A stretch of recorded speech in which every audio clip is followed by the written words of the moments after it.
নেক আশা পূরণের জন্য কোন আমল করতে হবে?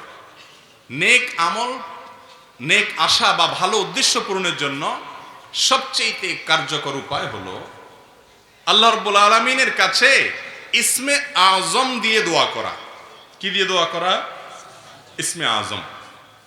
ইসমে আজম কি, এ সম্পর্কে অনেক বর্ণনা আছে।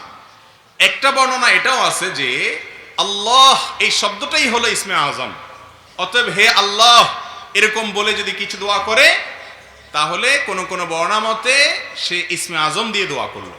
আরো ইসমে আজমের বিভিন্ন ফরম্যাট আছে, বিষয়ে আমাদের একটা ভিডিওই আছে স্বতন্ত্র, এটা দেখতে পারেন। আর মনে রাখবেন, আগে সব জায়গায় বাঁধটার দিয়ে নিবেন, এরপরে পানি সিঁচলে আপনি মাছ পাওয়ার সম্ভাবনা আছে।